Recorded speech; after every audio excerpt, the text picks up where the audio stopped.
very unfortunate decision by the Supreme Court on June the 15th to not to admit the petition for revision of the Cuban Five case as was requested to them by the U.S. administration is not only a very sad decision, very unfortunate, but also it's an insult.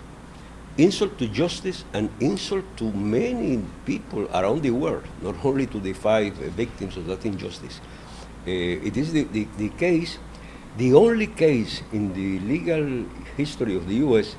that was condemned by a UN panel.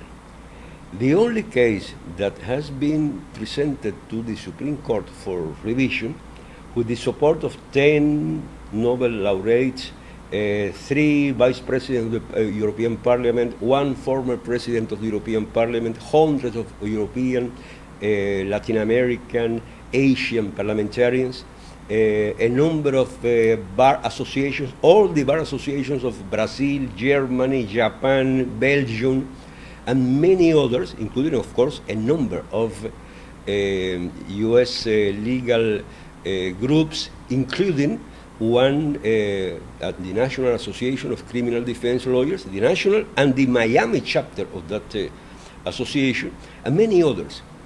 And without saying anything, without any explanation, the court acquiesced to the administration request and denied the revision of the case.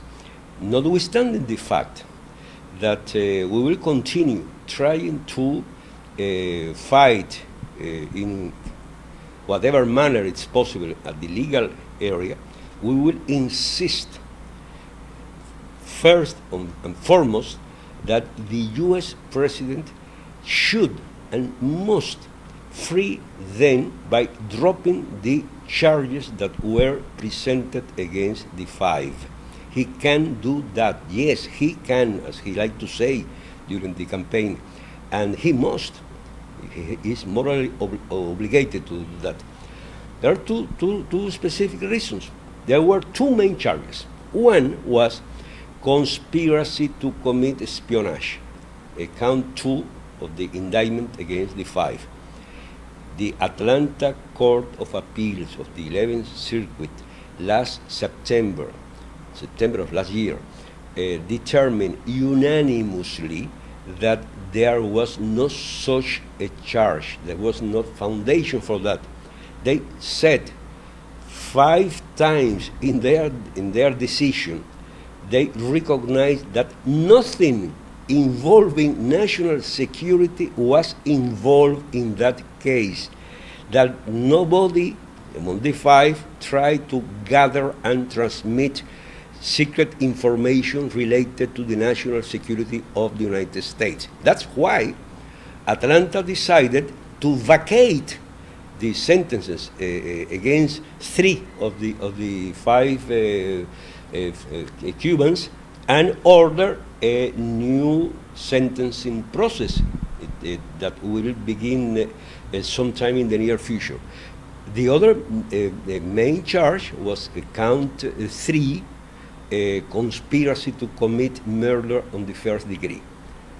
It was the government, the Attorney General Office itself, who recognized that there was no foundation to that charge in written form, in a document that they themselves described as something unprecedented in U.S. history, by which they applied to the Atlanta court in May 2001 to withdraw that charge because, I am quoting them, on the light of the evidences presented at trial, this charge constitutes an obstacle, an unsurmountable obstacle for this prosecutor.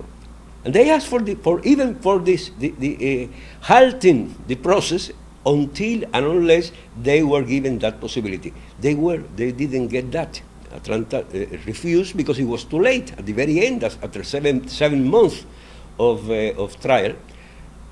notwithstanding that, the jury in Miami condemned Gerardo Hernandez for that crime, for a crime that for which nobody was accusing him at that time. He's the only human being, I am sure, on earth that is serving a life term for something that nobody charged him. These are two beautiful reasons why President Obama should and must do with these 5 innocents what he did May 1st with the AIPAC people involved in a huge amount of secret documents transmitted to Israel according to